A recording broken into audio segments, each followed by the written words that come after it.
Astro-Black mythology and the Black resistance movement. I guess looking at it particularly from a historical perspective, and then today looking at movements such as the Black Lives Matter movement and Afro-futurism.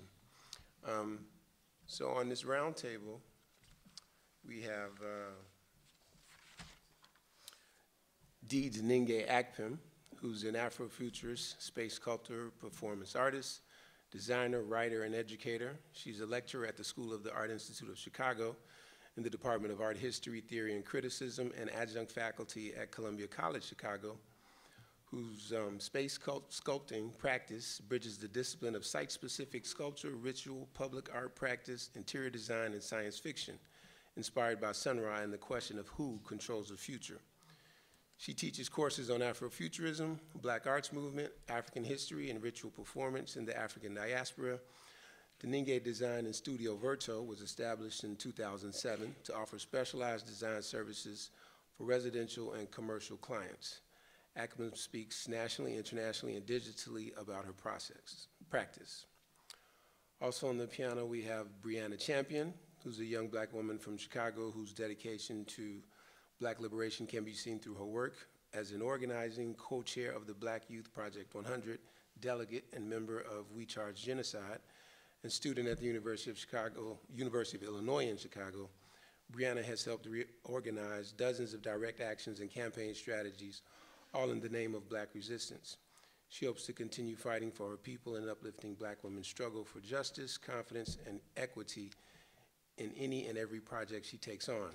Breanna is also a budding small business owner and blogger who is an expert in most things wellness related. Check out her blog at sweettbees.com.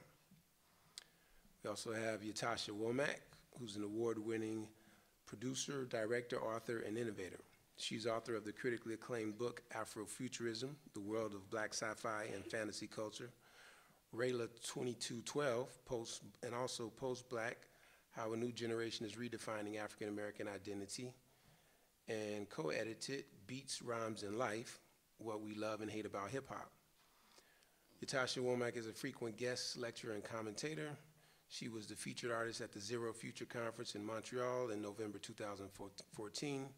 She hosted discussions on Afrofuturism for the inaugural Moon Dance, A Night in the Afrofuture, at MoMA, PSI, in New York City, and was a featured speaker at the Black Existentialism Conference in Duquesne in Pittsburgh. Her honors are numerous and include the Chicago Tribune's Top 5 Filmmakers to Watch, the Museum of Science and Industry's Black Creativity Honor, and the Urban Business Roundtable's 40 Under 40 Game Changer Award.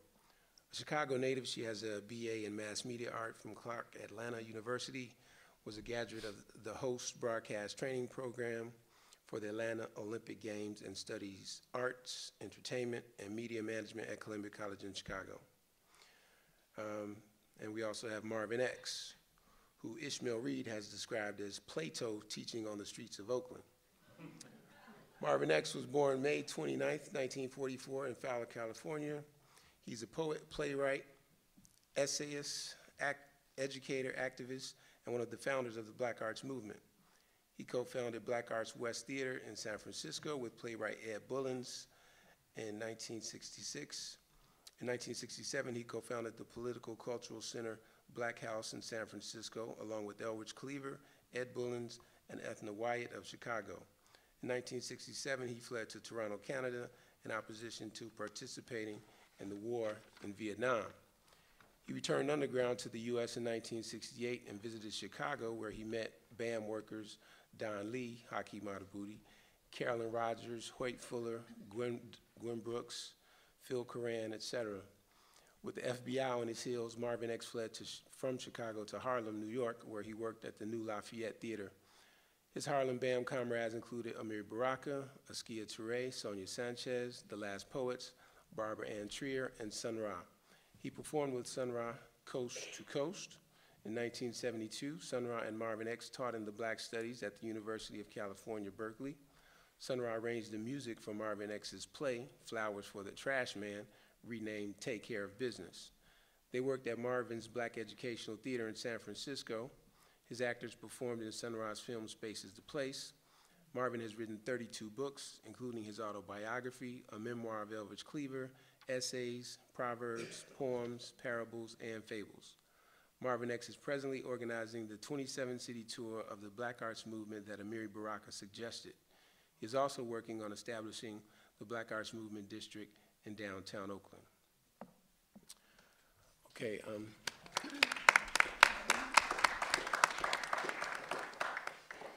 In order to frame this discussion, I wanted to just ask each one of the panelists some questions that I composed for each of them. And can you just answer these in your own words? Can you, Marvin X, we'll start with Marvin X. Could you define the Black Arts Movement from a historical perspective, from the historical origins up till today? Sure. I'll try to not be long.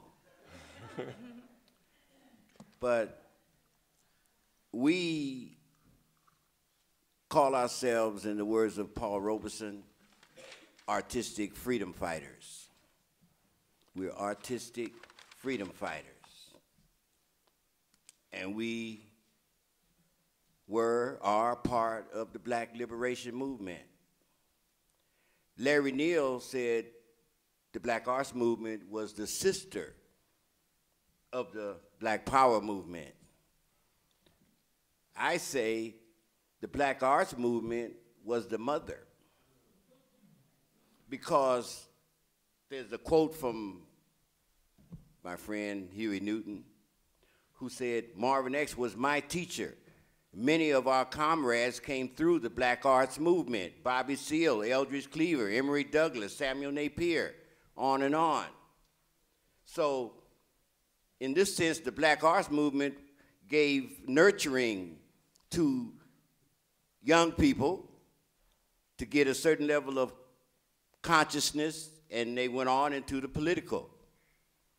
But for me, especially when I got to Harlem, and I saw that the cultural workers were really more sophisticated politically than the politicos, and had a broader consciousness than those political brothers and sisters who were more narrow-minded, stuck in that one thing, where we were more broad-minded. That's how I saw it.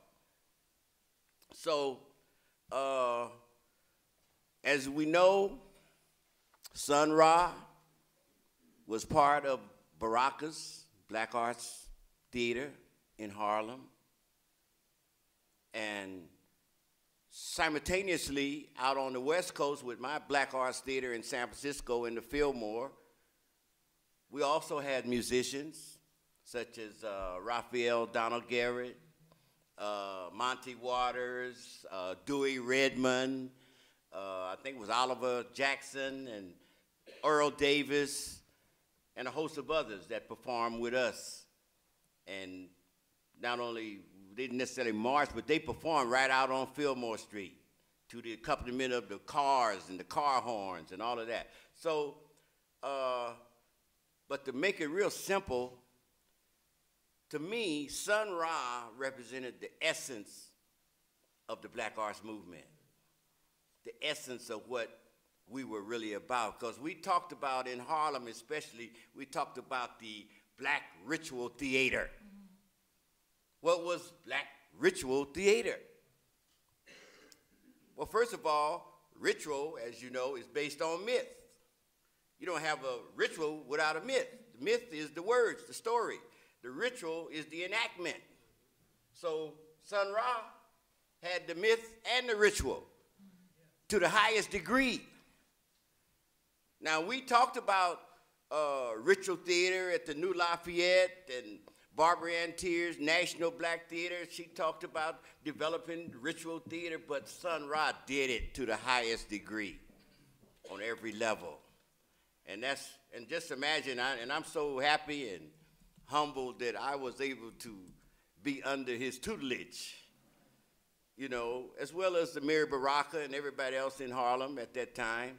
But for me as a theater person, Sun Ra represented everything: the dance, the music, the poetry, the scenery, the lighting, the sound, costume, all of it.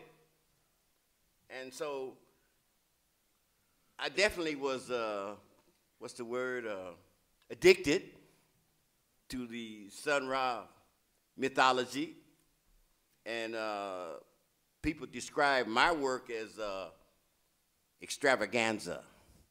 They call it extravaganza, and some call it creative chaos, right? So, and that's how many people looked on Sun Ra's work, creative chaos extravaganza, which it was. And I don't really, I'm not ashamed of that, but that's what it was. And so I'm still at that point. Recently, we did a celebration of the 50th anniversary of the Black Arts Movement at UC Merced, a little country town in Central California. But they had the money so that we could come there and put on a 50th anniversary celebration, and everybody was happy, and everybody didn't want to leave the little country town and all that. But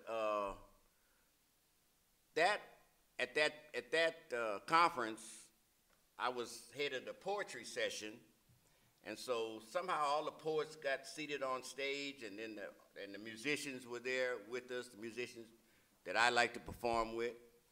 And so I guess I looked at them, and then I said, damn, this looks like the Poets Choir and Orchestra.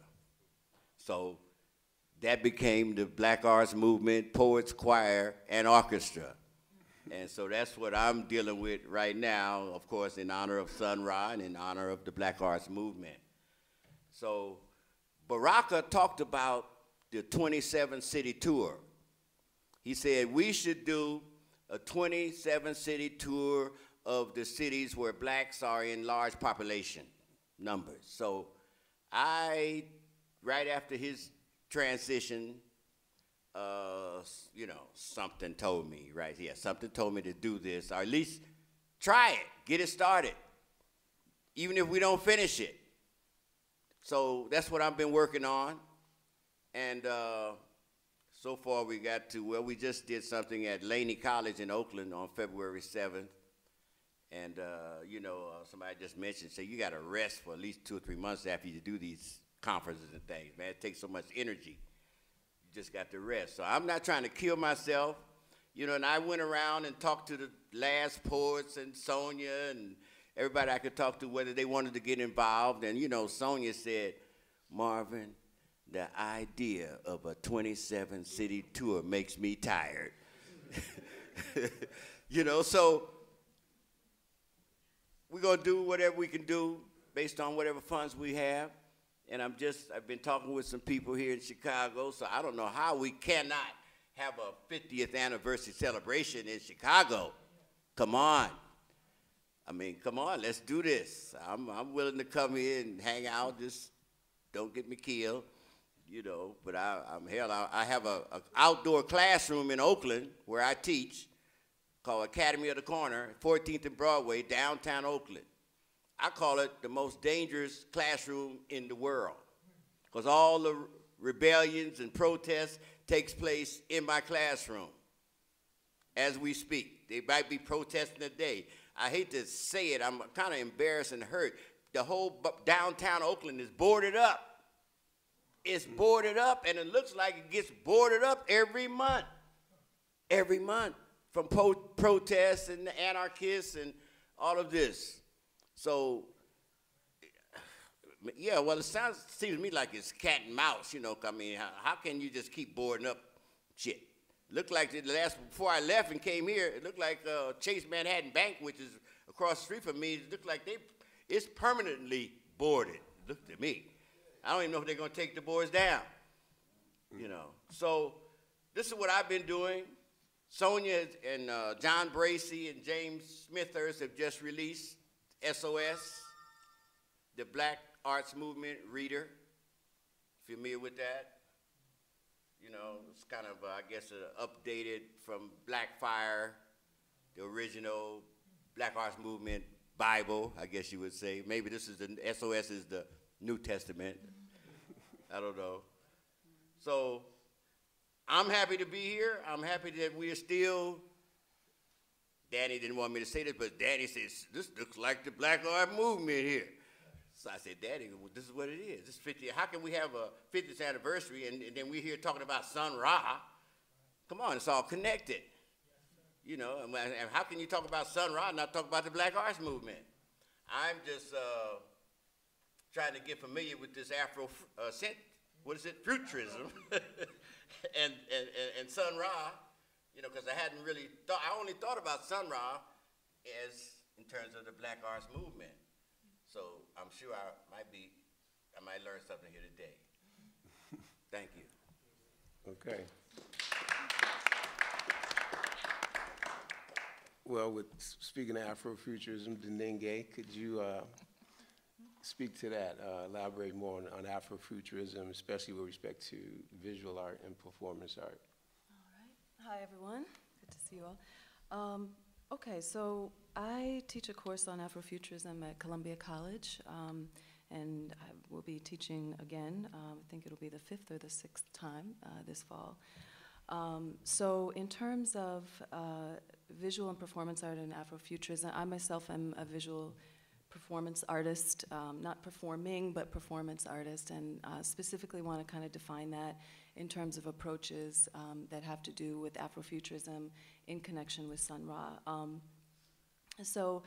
I really look to people like Adrian Piper, Marina Abramovic, you know, a lot of the sort of conceptual performance artists of the 60s and 70s in terms of the performance art as the use of the body as a tool, and as you know, the same way that someone would use a paintbrush or other tool, the body itself becomes a way to a kind of a social practice and a way to speak about larger conceptual concerns. And so I've been really inspired by artists like that who, and especially female artists, and I'm excited about being part of Afrofuturism because I think that there are a lot of black women who are involved in this particular genre, this is important, you know, to kind of look at the ways that black women are in the foreground of this. So in terms of visual and performance art, I really look at art as a weapon, of course, you know, looking back to Fela Kuti and music as a weapon. And I also look at people like Barbara Ann Teer, ideas around working blackly and decrudding and using the artwork as kind of a portal, creating installations or spaces that audience members can enter into and can then sort of be confronted with spaces that are outside of whatever the norm may be, but they're even unpacking that whole idea of the other or the norm. And so I'm really interested in kind of disrupting these moments, whether it's through, you know, sound or image, spaces that are interactive, and really kind of pushing. Colleen Smith does a wonderful job, I think, of being, you know, in terms of interactivity. Star as a Seed, I mean, that whole exhibition on every front was amazing. But also look at Wangechi Mutu's work, Christopher Franklin, who is here right now. One of the pieces I wanted to mention in terms of visual and performance art was very much inspired by Krista's poetic work. And it was called Alter Destiny 888, so it opened on 888. Competing with the Chinese Olympics, but I did my piece, I held my own. But it was a durational piece, so I think that's also part of it, and linking with Black Arts Movement ideas as well, this idea of focusing on process versus product, and really recognizing that, you know, in terms of Africanist, and I look back to, you know, my childhood in Nigeria as well, that we want to look back to African systems and ways and mythologies, ritual performance and drama, and the idea that, you know, for instance, in terms of improvisation, that it's about the improv. It's not that I don't know how to play, you know, just like, but the gold is in the improv, not in mimicry. And so creating spaces that allow for that type of improvisation in terms of visual arts and in terms of sort of a physical experience. This is the place where it's honored, where it's like, yes, go there. That thing that everybody told you to stop doing or that you had to hide, you know, or that that's the thing, that's the direction. And so that's really how I approach it. I mean, there's so many different artists that I could mention, but that's a lot of it. Yeah. Okay, thanks.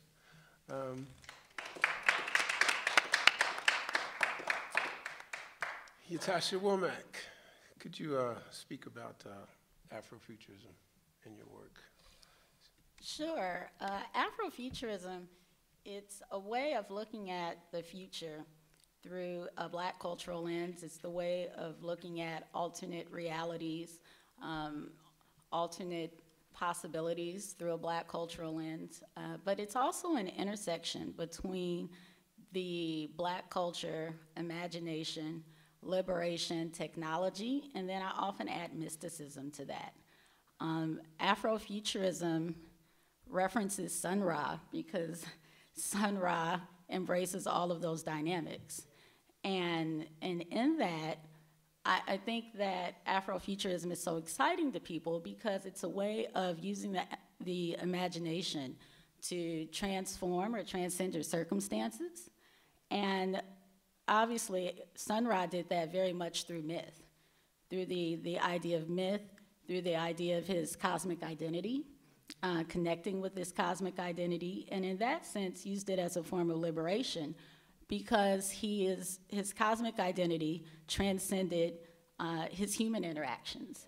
It transcended his identity as a Black person in some sense, because in Afrofuturism, in addition to Afrofuturism is different from just traditional sci-fi for a host of reasons.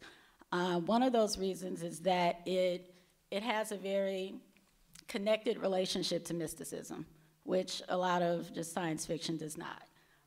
It has a very interactive relationship with nature, which you can see in a lot of Krista Franklin's work, you can see in Denenge's work.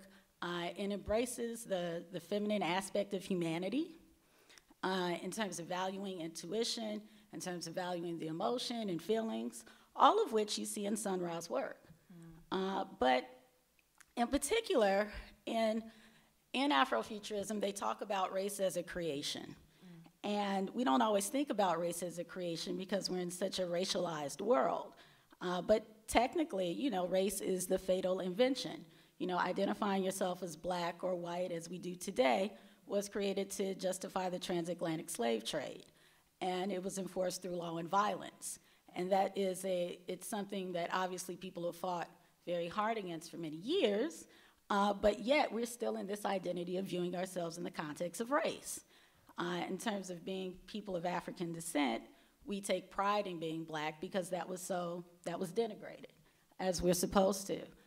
But beyond that, what's really interesting about Sun Ra is that he takes this cosmic identity and he uses that as the primary way to transcend a lot of the negativisms or the isms that are associated with our current state and humanity sometimes. And that part, I think, is really intriguing because he uses that as a space of transformation. So when we talk about liberation, his using your cosmic identity as your primary identity is the way that he did so. Earlier, Thomas Stanley spoke about him being apolitical, and this kind of all comes out of a philosophy of metaphysics, of using your spiritual or your cosmic identity as your primary identity, which isn't to say that you don't recognize that you're a woman or that you fall in this culture or that culture, but it's to say that many of those things are creations. And so in his creation of the Altered Destiny and kind of flipping things on their head, this cosmic identity is a statement of bringing forth the real or the myth, depending on how you want to talk about it. Thank you.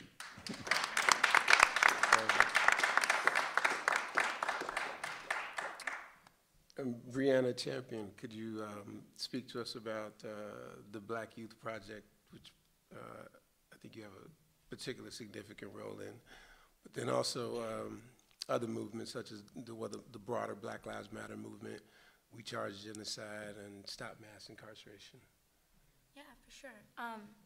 So first off, I want to explain how we got the name the Black Youth Project 100. So the Black Youth Project was founded by a professor here by the name of Kathy Cohen, which started out as a research project where she studied young Black people throughout the city who are experiencing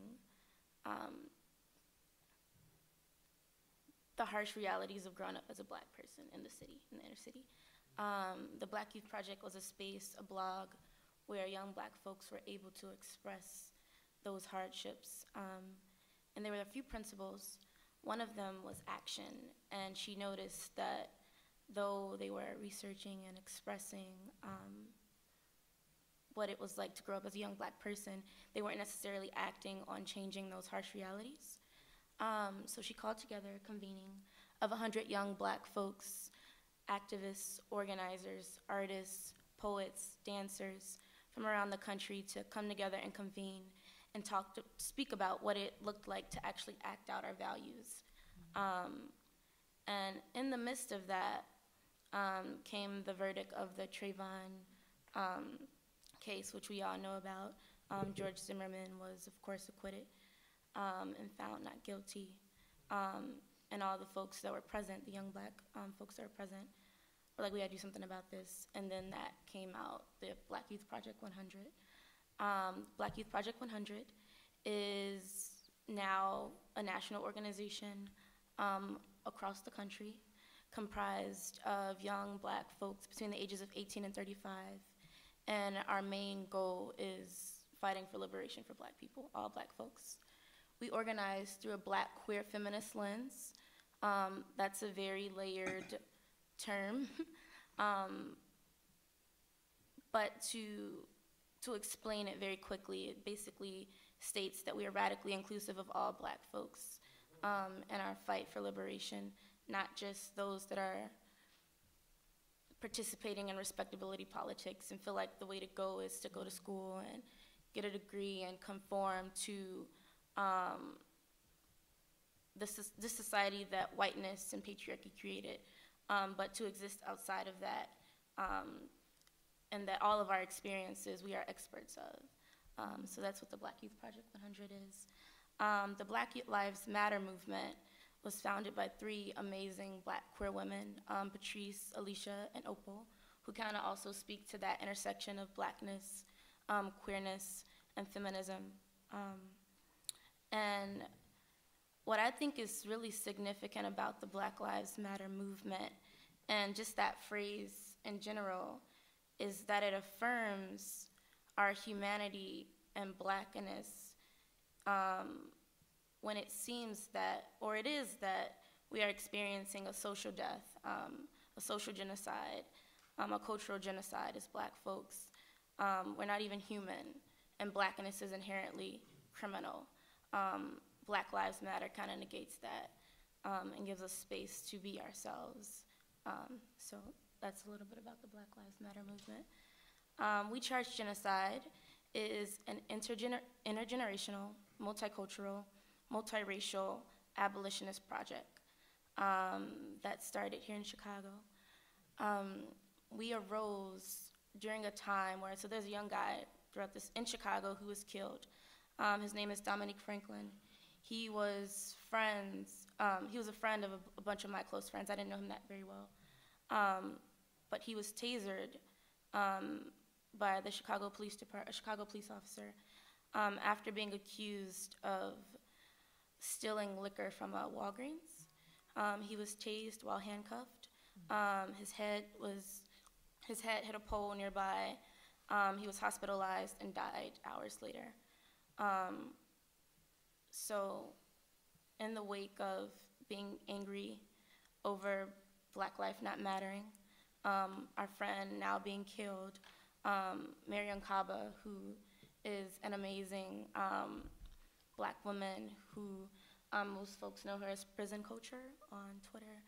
She is also one of the founders of Project Nia.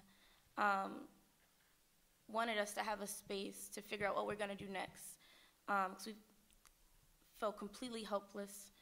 This was before Mike Brown.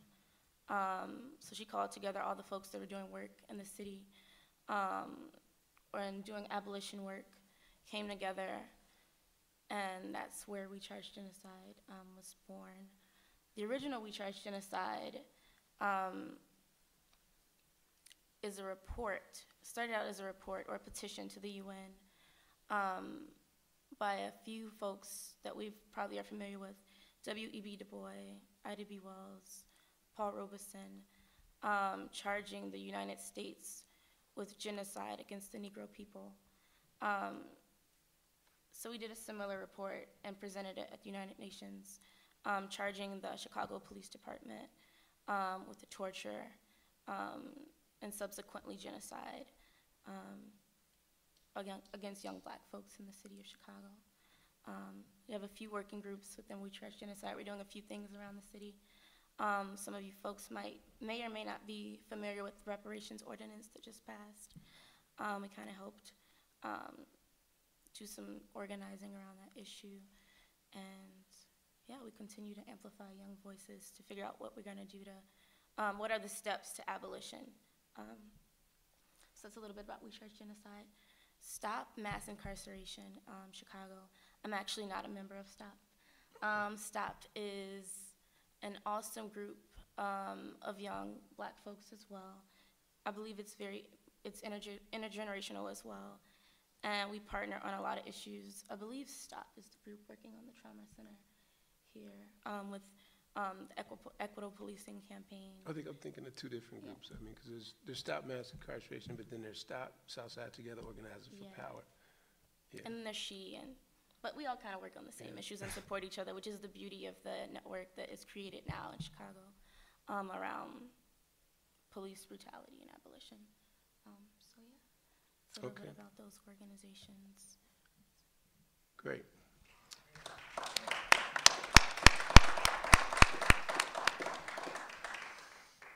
So the main thing with this panel was to look at the ideas of art and activism and how they work together, do work together, can possibly work together.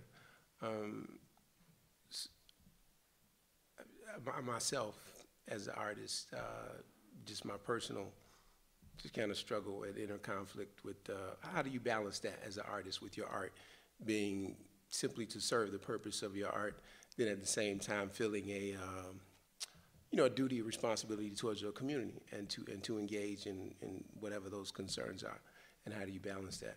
So the next question, and can we start with you, Ytasha, was what role does art play in the activism, as you see it, in the activism of the struggle of people of African descent for self-determination, and vice versa, what role does the activism and the protest of the struggle for self-determination of people of African descent play in the arts? Like how does the art inform the activism and activism inform the art historically, today, and in your personal practice as well?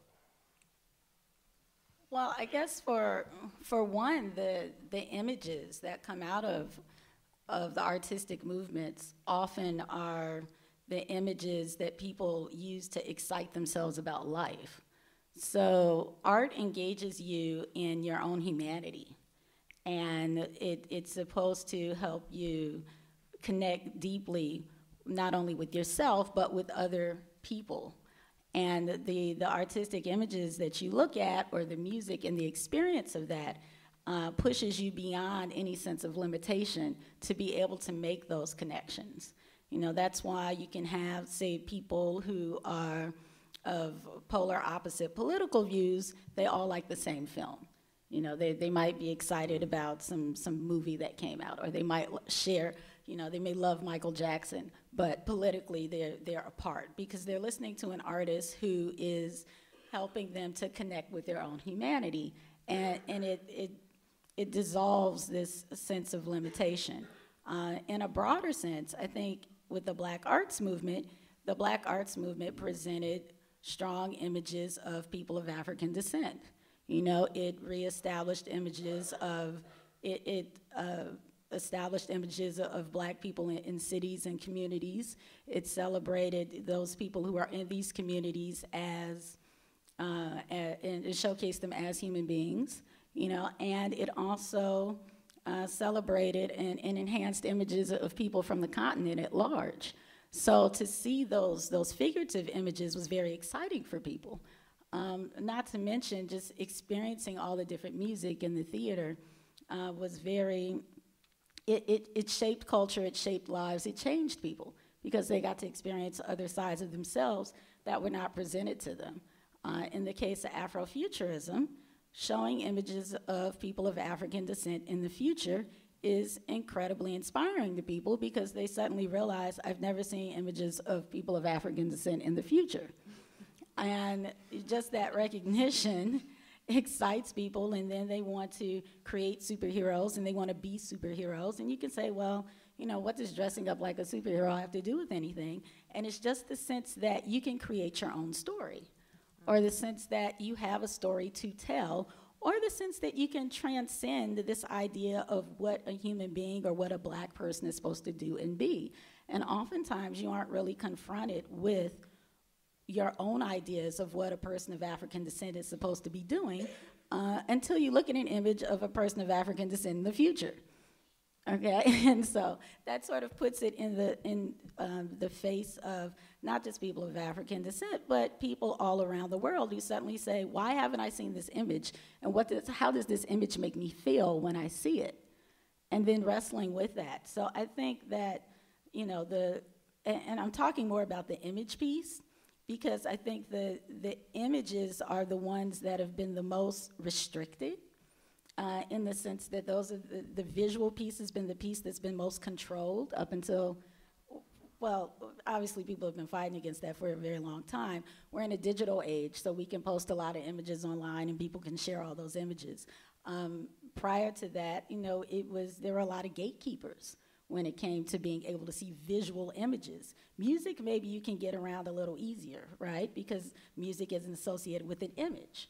Right, but when you talk about images, you talk about film, you talk about actual art, you talk about comic books, all of these things, it takes whatever concepts people have about the physical body associated with browner people, and they have to deal with that. You can't get around it and look at it any other way. So I guess that's the one way that the art informs it. And as far as how do these different movements inform the art, the movement shaped the lives of the artists themselves at some point or another. I don't know about creating. I think you can create a piece specifically to make a statement, right? You can do that. But I also think that just in living your own life, if you're a person of relative consciousness, you will want to present or showcase some element of humanity. And in that sense, some movement of some shape, form, fashion of another will come through that. And you connecting to your own humanity, because the challenge sometimes of being in groups that are sometimes marginalized or disenfranchised is that you don't feel connected. So any form of expression that you do, particularly if it doesn't fall in line with what mainstream says is acceptable or norm, is always going to facilitate an internal change, particularly, I would say, a ritual performance. But even for me as a writer, writing about the future, writing about a character who's in the future, it changes you. And how that change impacts other people becomes a political statement, even if you're not trying to make a political statement. So I just think that focusing on your connectivity always transforms those things around you. Okay. Whoever wants to just jump in next can just. I'll jump in. Well, I approach, one thing I want to say about the Afrofuturism class, I very specifically subtitled it Pathways to Black Liberation. I will say that somewhere along the line, the school dropped the black part, and that's a whole other issue. You only have so much energy to fight, but I still put that in my syllabus. So I think that my approach to Afrofuturism is very much rooted in, of course, the ideas that, the music and ideas that Sun Ra spoke of, but very much about black arts movement and the way that artists were working and the activism of that.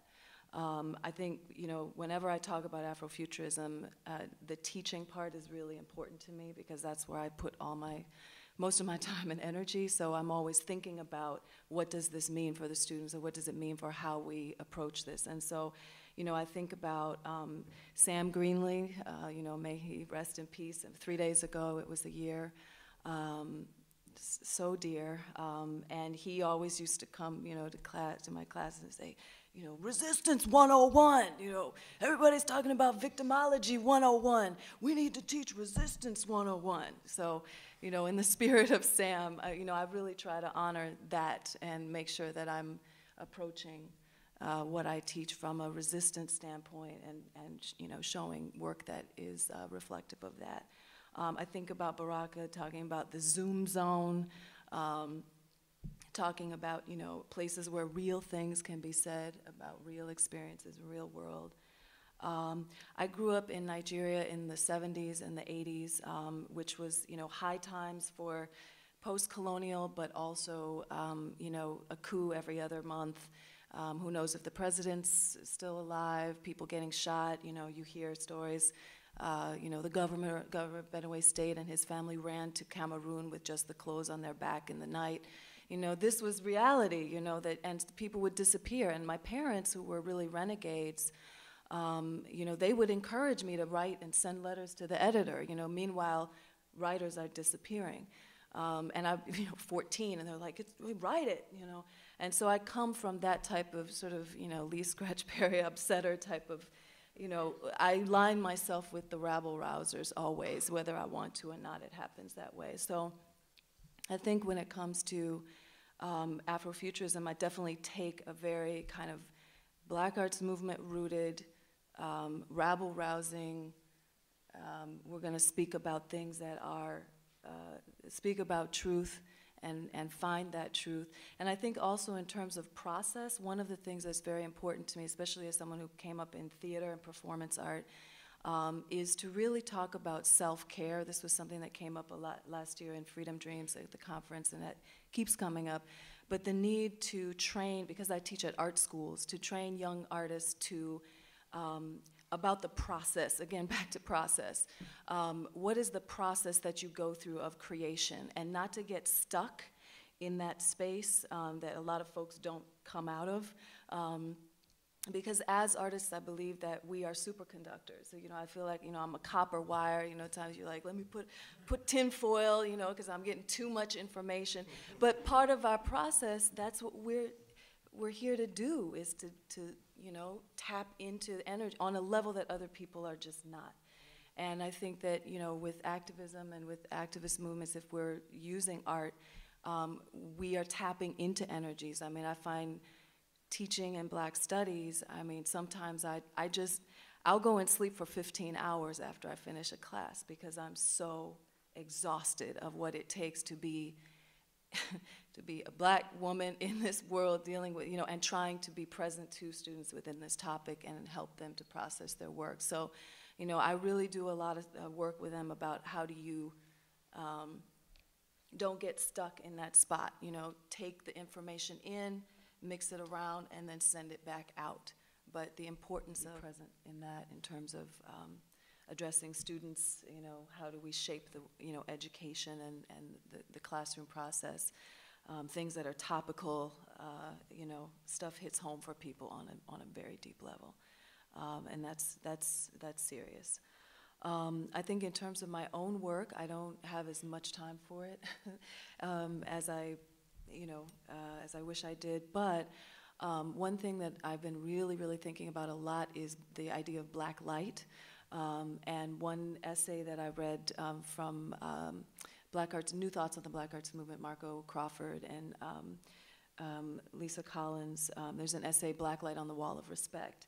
And they talk about just thinking about the concept of Blackness and reframing a kind of symbolic reversal, you know, of the concept of Black going from something that sucks up light or has all these negative connotations to something, you know, Blackness as a reflector and a projector of light. and to see ourselves in that new framework and that new context, and the way that the Black Arts Movement artists, and Wall of Respect in particular, was doing that visually. And so for the first time ever, I've been starting to work with portraiture, and that has been something very exciting that I never imagined, was something that I could even do. It just sort of happened very organically, and it's something that I'm hoping to continue to work with, and thinking a lot about artists like Seydou Keita in Mali, portrait studios where people could really kind of shape their own identities, whether you had props or they brought things in, twin portraiture, things like that, where we present an image of ourselves as we would wish to be seen, and in terms of connection with people, either family or others that we're close to. So that's, still continuing to do the installation. I actually have an installation that I'm working on with Moyo Okadiji at Oklahoma State University Museum of Art, which will open in October. And so I'll be doing a performative installation piece, working with the Akira women's mural paintings, which are from shrine paintings, and also with ideas around camouflage and protection. But they want me to do a ritual, given all the stuff that has gone down in Oklahoma recently as well, they want me to do a ritual performance, audience interactive. So I'm trying to think about, the audience. Last year when I did one, 60 people came to that. It was amazing, and I immediately got sick and was sick, deathly ill for 2 weeks afterwards. So I've been thinking a lot about, protection and how to, what does that mean? Again, back to the idea of being a vessel, because I think about that in terms of Sun Ra. I think about, these vessels of liberation, that our bodies are vessels of liberation, whether it's the orchestra, whether it's the mothership, whether it's, we have all of these images and ideas, in terms of art about vessels and what that means to be kind of inhabited. And so those are some of the things I'm thinking about. Yeah, well, one more question that I'd like to pose to everybody, and then I'd like to open it up to the audience for questions. Is there anything in particular, any way in particular that you feel like that we can easily enhance the interaction between art and activism? How they can easily enhance each other? Is there something in specific that you see that could that maybe that you maybe think should be being done, that isn't being done, or that could be done? You might think they are working fine just now. I don't know.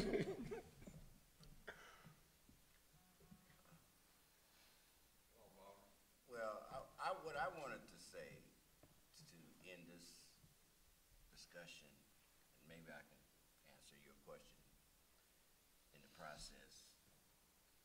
I wanted to describe to you some of my personal experiences with Sun Ra that showed his power. Yes. That's what I wanted to just briefly tell you. One incident is when we were at my theater in San Francisco. This is 1972. And supposedly there was a hit out on me. So Sun Ra's outside my theater. I'm inside or somewhere. And then he comes in and he says, "Marvin, there was a hitman outside looking for you. He had your picture. And, all I did was do that rock test." And like he did in the movie, Space is the Place, when the guy was getting ready to shoot him on stage there, he waved them hands. And the guy was gone, and I ain't seen no hitman since. Okay. Well, Danny know about it. The second little story is the band was performing at down in Santa Cruz, California, at Memorial Auditorium down there. And I was driving the car with Sunrise. Sunrise sitting on the passenger side. And so everybody know these concerts are 5 hours long, and then it's 2 hours to unload, then it's 2 hours to pack up again, and then it may be 3 hours if Sun Ra has a radio interview, right? So I'm driving him back. We're going back home, and I fall asleep at the wheel. And when I wake up, I'm kissing the car next to me, side swipe, whatever you call it. And you know, Sunrise right there where the car is, but nothing happened. We didn't stop. Apparently, I didn't wreck the car or my car, and we drove on. Okay, so that's some raw power. So this is the last thing. I was in my hometown of Fresno in Central California, and I was with my cousin. I had gone to church with her. It was a nice service, and we were coming home from church. And just out of the clear blue sky, she said, "Marvin, didn't you have something to do with Sunrise?" I said, "Yeah, you know, I brought him down to Fresno to meet my mother, and your husband was a DJ. Remember I brought him down to your house?" She says, "Oh yeah, I remember that." Now, this was a Sunday. Now, if you go back and look at the paper, I believe that's the day that Sun Ra died, on that Sunday. Go check back on the calendar. And so, what I'm saying was a Sunday, right? And the next day was a big article in the Fresno Bee newspaper about an obituary about Sun Ra. So what I'm saying is, it was clear to me that Sun Ra had sent his spirit from Birmingham, Alabama to Fresno. Now, that's what I think about Sun Ra and his spirit. And I'll stop with that. Yeah, well, thank you very much for sharing those.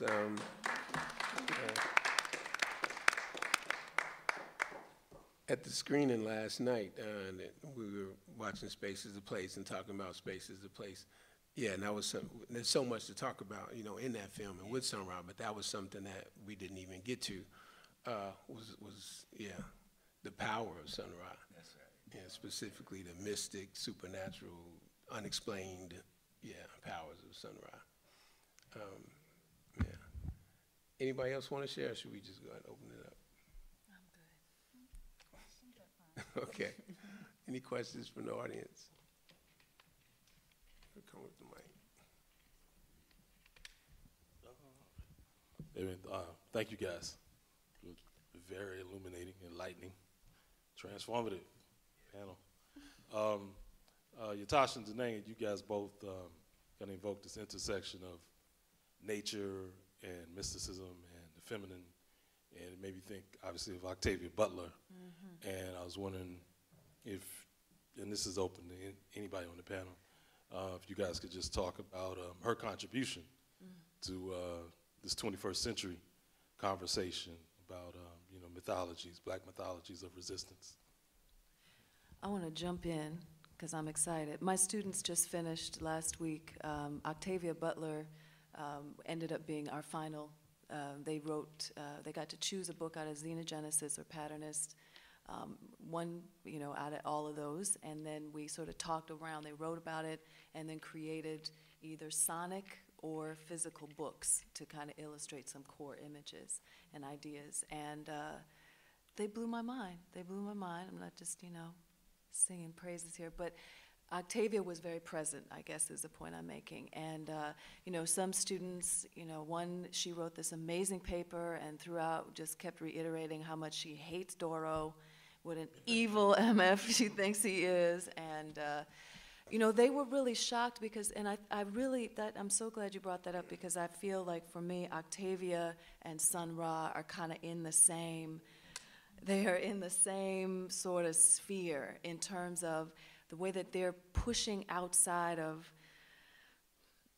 I mean, you can't even really think Afrofuturism. I mean, they're just in their own realm, and they're dealing with things that are scary and disgusting and forcing you to address stuff that, you know, I mean, power and control and will you be there? Will you get cloned out of the future? Will there be a space for you? Will you even be human? I mean, forget blackness, you know, does human even exist? I mean, and so I see a lot of parallels between her work and the kinds of ideas that she was addressing and the kinds of things that I feel and hear and you know, when I think about Sun Ra. So definitely they are definitely kindred and within that sphere, yeah. Especially that freedom, justice, and equality. Would you stop? Don't you see you're ruining your actors? Teaching them that mess. Teach them discipline, not freedom. You see, look at them, they wild. Don't you see how wild they acted? They don't need no freedom. They was born free. And Danny just asked me about one of my actors that I got Sun Ra to take him on a European tour, and Sun Ra had to send him home. He sent him home. He wanted to get up in Stockholm, Helsinki somewhere, shaking a stick at white people. Yeah. And then eventually, as I informed Danny, the boy came back and went up to Seattle and got killed in some, I guess he thought he was a pimp or something. But it was about discipline. And this boy had talent. He was multi-talented, but he didn't have the discipline. And so I had to think about it for myself as well. You know, I was kind of wild and crazy too then, myself, but I was also under the teachings of Elijah Muhammad. You know, what did he teach? Freedom, justice, and equality. Freedom, justice, and equality. Freedom, justice, and equality. So Sun Ra said, to hell with all that. It's about discipline. And when we think about the liberation movement, y'all know if we'd have had more discipline, a lot of us would still be alive from the internal flaws, to say nothing about the external factors.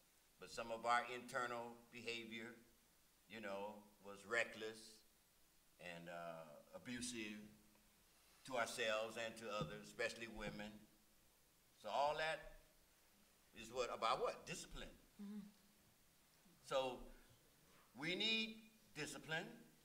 At the same time, as artists, you know we need a certain level of freedom. And Sun Ra took it because he wasn't in a box, right? He was out the box, all the way out. All the way out the box. All the way, beyond the box. Yes. And so he can't say he wasn't about freedom, even though he said he wasn't about freedom, because he was a free spirit. I think we all say if there was ever a free spirit, it was Sun Ra. But at the same time, how did he keep 20, 25 people together for 20 or 30 years? It took discipline. It took discipline. So all artists are going to have to think about that. How much, you know, I mean, how much of each? How much freedom? How much discipline? I mean, you know, people come to me every day. Marvin, I want to write a book.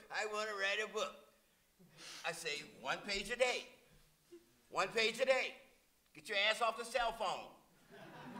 1 page a day. Off the cell phone talking about where you at? Yeah, where you at? No, where you at? You ain't know where you at. So it's all about discipline. And then, you know, it's amazing how one feels when you have a certain level of clarity of thought. You know, I mean, you can say, yes, there are times when I got writer's block and I need some Hennessy and whatever it takes to get out this block. But then there are days when you're cold sober where you can think on a whole nother level as well. And you might not have to hit delete the next morning on your computer from that mind-altered state of writing, you know. So there it is. Thank you, Marvin. Breanna. Cool. Yeah.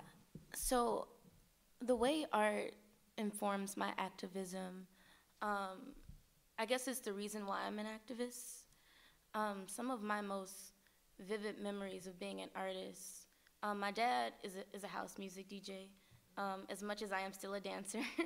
But some of my most vivid memories of being an artist is in the living room with my dad's on the turntables, mixing artists like Sun Ra and Amiri and Louis Vega, and 7-year-old me dancing. And since then, I've always wanted to be a dancer.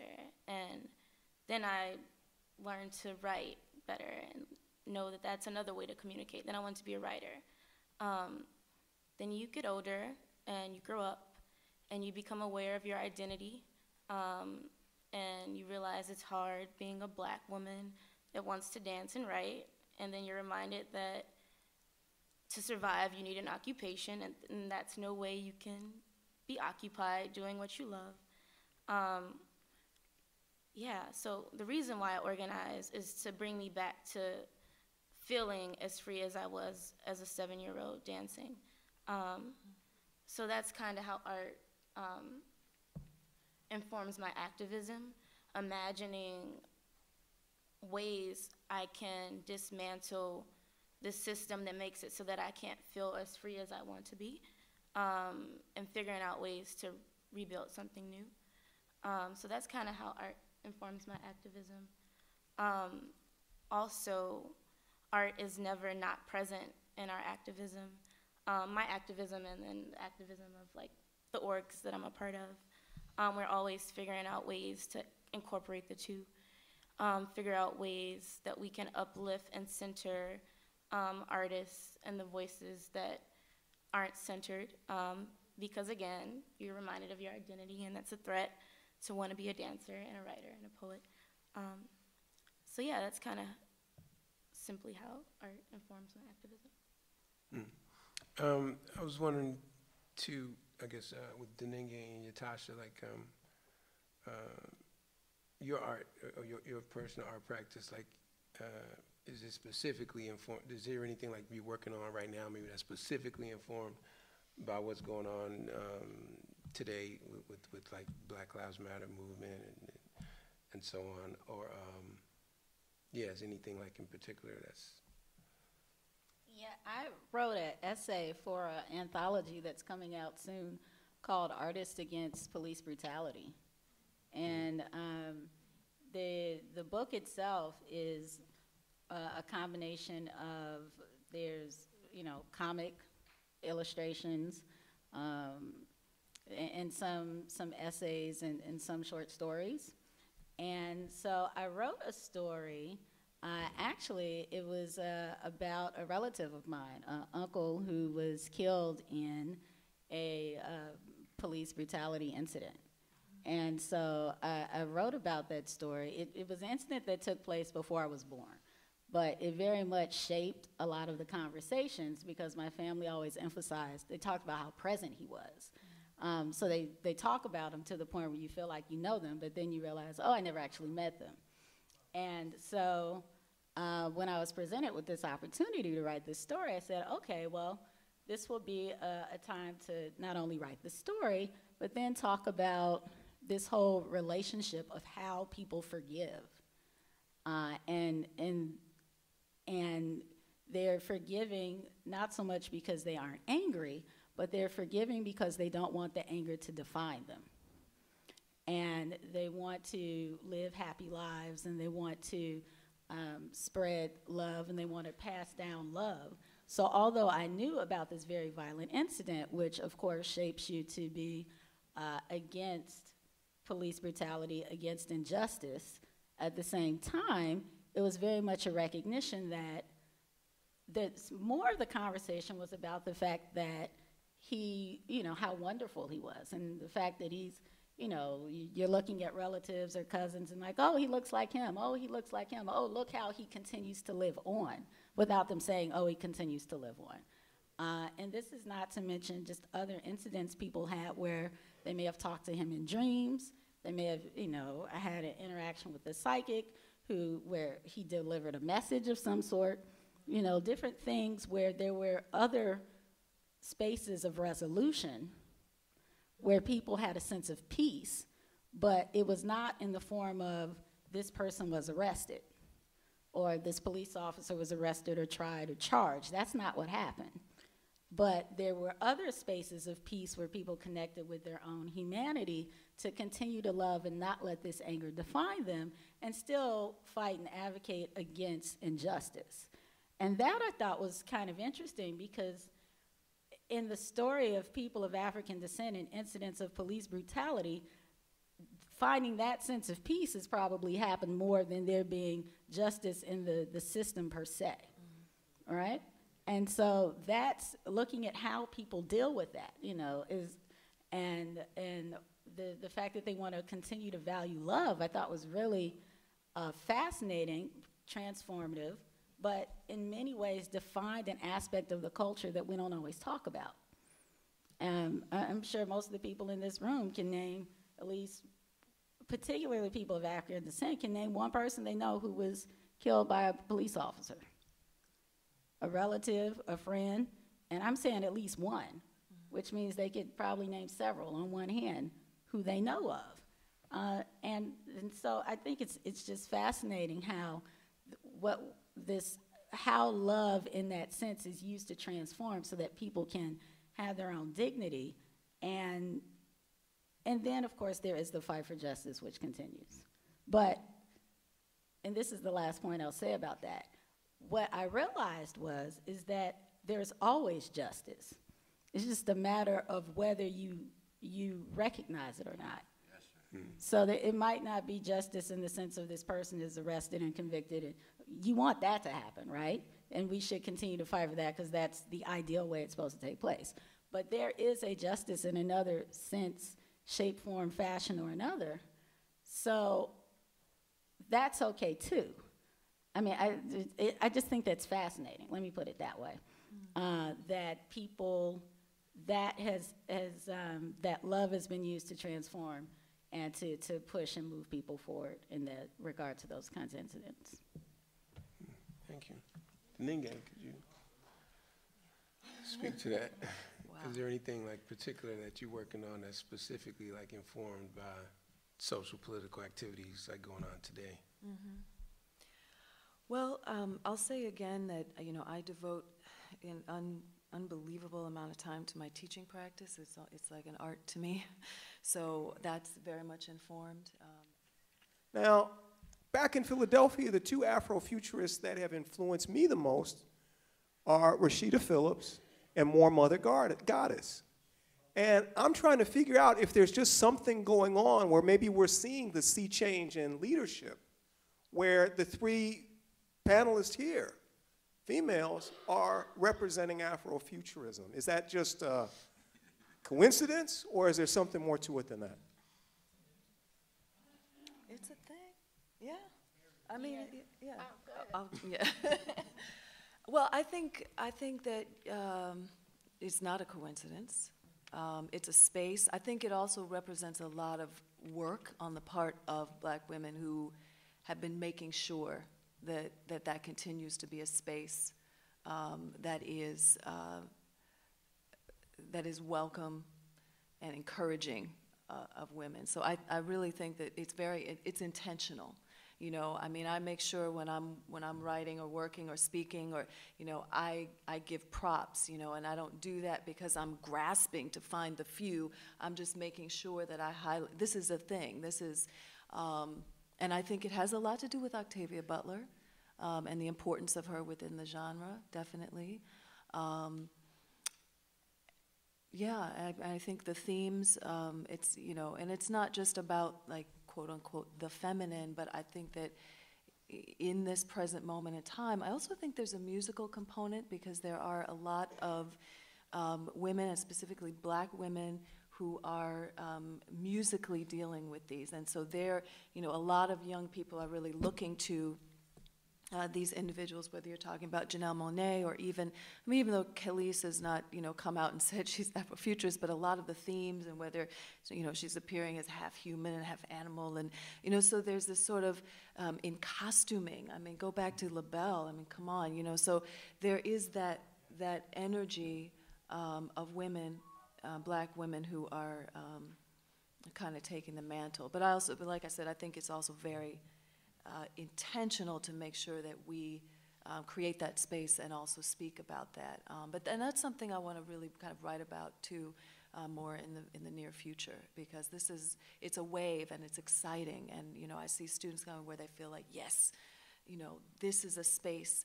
I will say though that the young men who have created sound pieces for my classes are as, I haven't had the same experience as you have, but yes.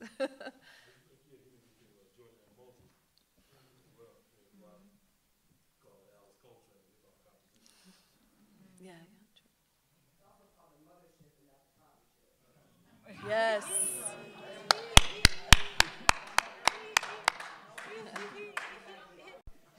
I will say that, a lot of feminists and feminist forces have been really intrigued by Afrofuturism because it's so intersectional. So, and they reference Octavia Butler, but they're curious about Afrofuturism specifically because sometimes, well, not sometimes, but feminism is often criticized for not being as engaging as it could be with respect to people of various cultures. And they look at Afrofuturism because it seems to be so seamless in its interconnections. And I think in part because there is not one way to be a woman. There is not one way to represent yourself. You are neither for or against anything outside of advocating for your own expression. And so in that sense, you can take two women who are Afrofuturist, and there's nothing about them in terms of look that's necessarily similar. And they don't necessarily represent femininity in a traditional or non-traditional way that you can specify. If you look at a Janelle Monáe and you look at an Octavia Butler, they don't necessarily look like they're studying the same information. And they didn't necessarily come from the same school of thought. And I just think that people like this state of being and being in the present. I think a lot of women connect with that. And, feminism as it's becoming more, feminism as it's wrestling with that issue is looking to Afrofuturism in this statement of just being yourself. Right. I had a question real quick. Yeah, for sure. The reason why I feel like black women specifically, are kind of spearheading Afrofuturism presently, I think it has a lot to do with the fact that it's really hard to be a black woman. So to imagine what it means to be, to exist as yourself has to take some futuristic thought, has to take some magic, some alchemy. So I think that has a lot to do with it. Also, I feel like it's just a part of our legacy. My grandmother, she was born in Chicago, but when my mom turned 18, she made it a point to move to Harlem. This was in 1985, and pursue her career or passion to dance and sing. And so it's just stories like that, and legacies like that are just embedded in our history, that I think are now finally receiving credit or attention. Has a lot to do. Since you didn't ask me, can I comment? Say it, Marvin. Okay. As the father of 3 daughters, I had 2 sons. One made his transition, but the sons were the first, and of course, in that patriarchal mentality. I was concerned about my sons. I never even hardly thought about my daughters or what they were going to be or what I wanted them to be or anything like that. But as they grew up and became women and educated and all of this, I saw that they reflected aspects of my personality that I never imagined. You understand, because of my patriarchal mentality. And I can see that they are just in part of the infinite. If they just do what they got to do. I wouldn't say allowed to do, because they're going to do it. They're doing it. And best thing we can do is come along for the ride, because they're going to outer space. So I say that. I wanted, sorry I was late, but it's a great thing that you guys are doing, and happy birthday to Sun Ra, wherever he is now. And you mentioned you were from Nigeria and grew up in the 70s. When the orchestra and Sun Ra went to Lagos in '77, I think, he met Fela Anikulapo Kuti. Were you old enough to know about him and his freedom fights against the government? And Not at that time. no? Not at Okay. that time. And Nigeria now under Boko Haram, is falling into total chaos again, and it seems like... Well, we have hope for Buhari. It's interesting to see. I got to spend a lot of time with Fela and his kids and family, and he was just always Yeah. one of the... Yeah. I mean, I look at Fela Kuti as being very much, for me, my view of Afrofuturism is very, very broad. And I wanted to say, and I'm glad you brought that up, because it also, something else I wanted to say about it is, I try not to, when I'm presenting Afrofuturism, I really try not to say, sort of box people like, yes, this person is Afrofuturist. I think what we're talking about are tendencies or connections, maybe links, threads. For someone like Ramosi, for instance, Greg, you mentioned, who disavowed any connection with Afrofuturism, but then also is heralded as this sort of, this sort of epitome of many of the ideas that we have with Afrofuturism. I got to talk about Ramosi, even though, but so much of what he was about is everything that we talk about with this subject. So I try to kind of problematize the whole terminology even of calling someone Afrofuturist, and that's one of the tasks that I give students as well when they bring, because they do presentations on, they get to pick, whoever, and so one of the questions they have to answer is, has this person ever identified themselves as Afrofuturist? Do you, and why? Which I think is important to recognize the threads, and that's and that's something. He's bringing some of that ancient tribalism, the drumming, all that with that Sun Ra also. And I think the approach, for me, Afrofuturism is this sort of past, present, future, simultaneously all. And I also wanted to just mention, in case, and you mentioned a bit about the name, the terminology, and you've talked about that before as well. I understand the difficulties about the term Afrofuturism. There is an article that really helped to kind of frame it for me in a different way, which is an article by Mark Rockymore called "What is Afrofuturism?", where it's a wonderful sort of rambling and just rich, very, very rich essay. But it's so beautiful the way he describes Afrofuturism in the context of the Afro. He goes in this beautiful description of that it's about the Afro and the qualities of the Afro. It cannot be contained, and the spiral. And I mean, I just recommend that essay in terms of sort of reclaiming the term from its origins.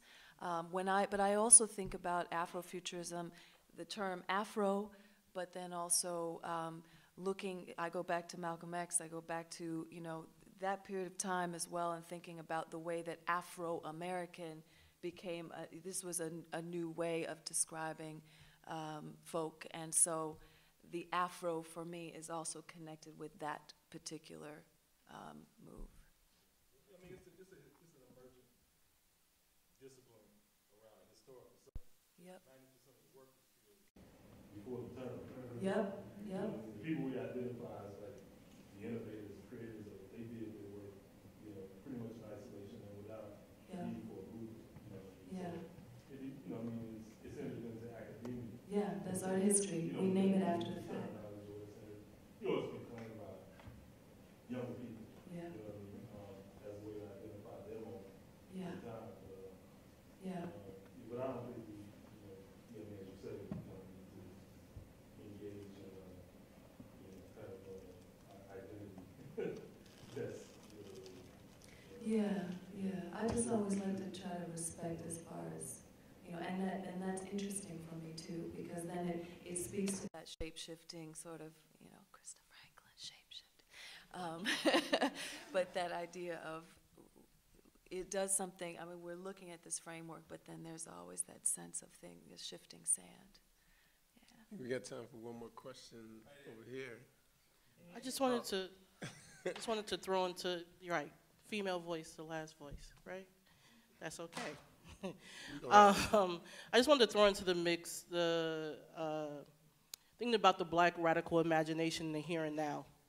And so thrown into the mix Afro-surrealism in the context of Afro-futurism, and working with young people, them being able to wrap their brain around it in the context of the here and now, what's going on now, and not coming up with characters and people and imagination that's the future, but the now.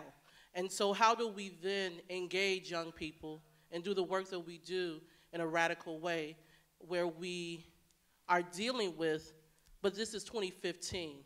So I don't want, though I love Afrofuturism, I think that for young people, and the young people I work with specifically as a therapist, specifically as an art therapist, they want to know about the now, the here and now, not the future, because for them, they may not get there, but they want to be able to live in the now and be healthy in the now. The second two-parter, and you can go anywhere you want with either one, is Sun Ra and the context of mental health and how radical it is about freedom.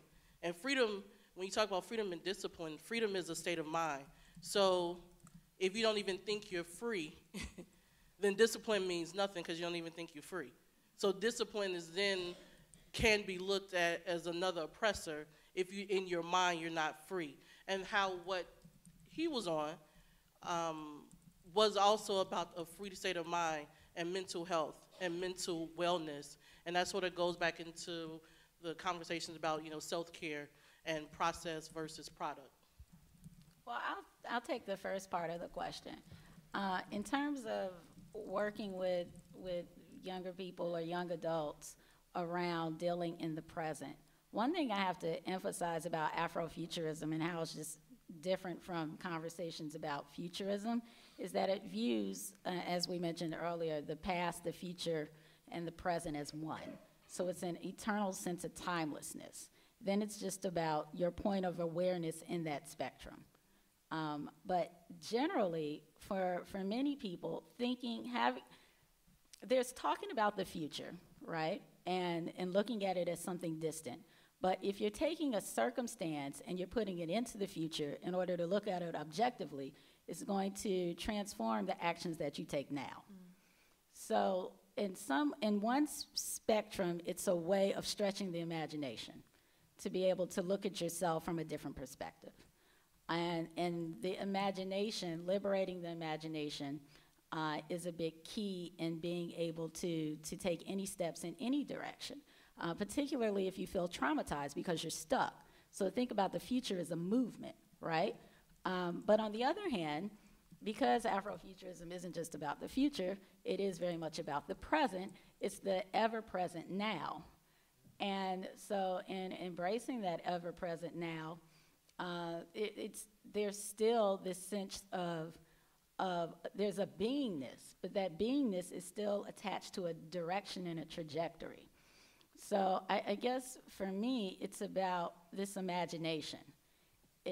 Anything that you imagine, and Sun Ra talks about this, what you imagine, if you're imagining the future, is that something that's distant from you, or is that very much in the present? If you're imagining something and that changes how you experience yourself, that's a present experience. And so it's about, when you're talking about traumas, it's about breaking down those layers. And your ability to push past those limitations is the imagination is just a bit key in that. And I'll offer one little pushback to that, because I want us to really be thinking about this in the context of young people. What you said I can get with my adult brain. And with me having a fully developed adult brain with my frontal lobe and all this stuff is all there and developed. But when we're talking to young people, and I think this is relevant for us to engage young people in this, how do we then engage that? Because for them, a person whose frontal lobe brain is not fully developed and cognitive flexibility is not what an adult's cognitive flexibility is, for us to really, go into and get down to the nitty-gritty on how we can truly engage this for a brain that can't wrap itself completely. Well, that's not belittling young no, people. you're not belittling It's not at belittling all. young people, but it's also dealing with what trauma is and how trauma manifests itself in the work, that many of us do with young people. That their here and now is the here and now. So I get it, my adult brain gets it. My fully developed adult brain gets it.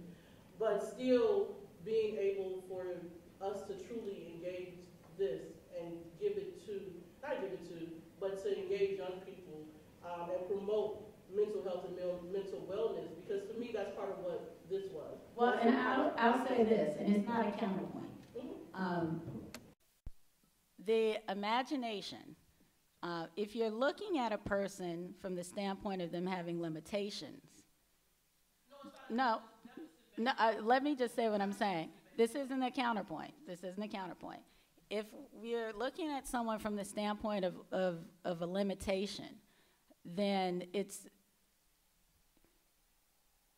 we don't know what someone is receptive to and what they're not receptive to. And that's where the value of the arts comes in. When you're using art, if you're using art therapy, when it comes to expression through the artistic realm, then people are dealing with their intuition, they're dealing with their subconscious, and things are expressing themselves. And conversations about the imagination triggers those areas that are often blocked. And that's, I'm saying this generally. And then I know that your question is, well, what do I say specifically? But I just think that a lot of it comes through the process of the arts and the process of that expression. And then through that expression, it takes them to a point of recognition about who people are. And, that might sound, a little simplistic, but I think for a lot of the people here, it's very real. The thing is, I think just generally, we devalue the art and its ability to transform. We devalue, we can make assumptions about how intelligent someone has to be able to process information when they don't have to process it through the intellect. They can process it through their intuitive pieces and their emotions and then express in that way. So I think Afrofuturism helps us to give that a language, and I'm excited about the ability to be able to do that. Can I say something? I'd like to respond? I want to respond to that, but Marvin, you were next. I got to respond to that.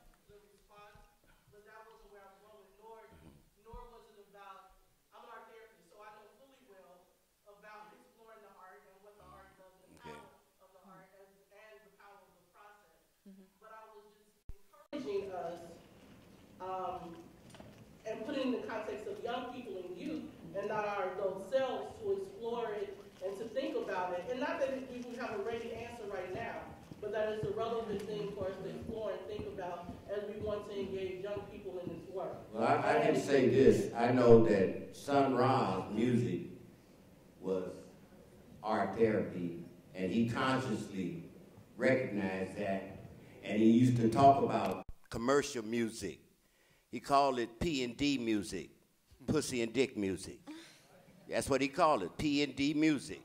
And strangely, I didn't want to bring this up, but I have a pamphlet called The Mythology of Pussy and Dick. And it's a healing piece of literature for these young people. They grab it like it's gold because they think it's something that it ain't, and then they find out that it's healing. You understand? And it's, of course, in their language. How can you get their attention? You got to come up with something provocative. And they take it and they read it and they read it intently. And young men have been healed, because I get a report, because one young brother takes some copies of them and gives them out to his friends. And he said, Marvin, these young brothers are being healed because they're reading something that grabs their attention, but it's healing. It's not no BS.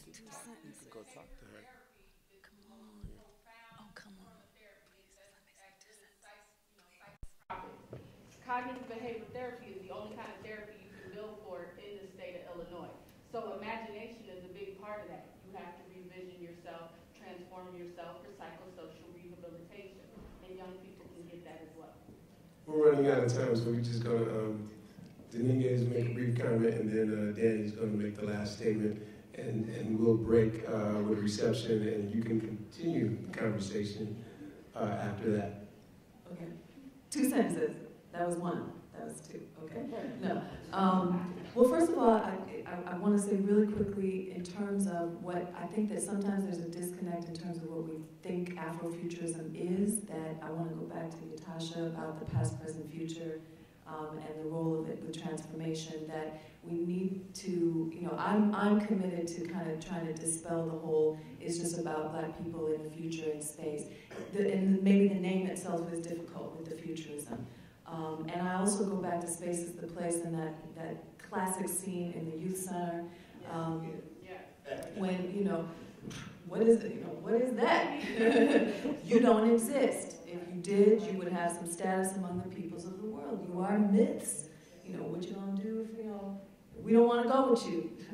Chain you up. Do you like they did you in Africa? Chain you up and take you, and so Sun Ra was finding a way to address and I think that I agree with Ytasha. Okay, I know that's way more than 2 sentences, but we need to reframe how we see Afrofuturism and recognize the imagination, the possibility within it. Yeah. Okay, Danny Thompson. Me and Marshall are going to sing Imagination.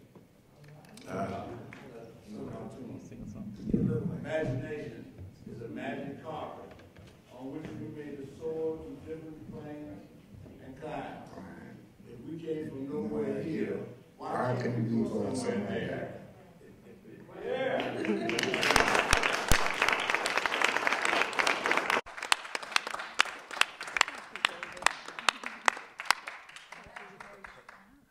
Thank you all. There's going to be a reception now.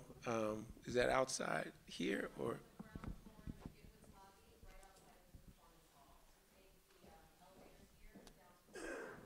And what time does the concert start?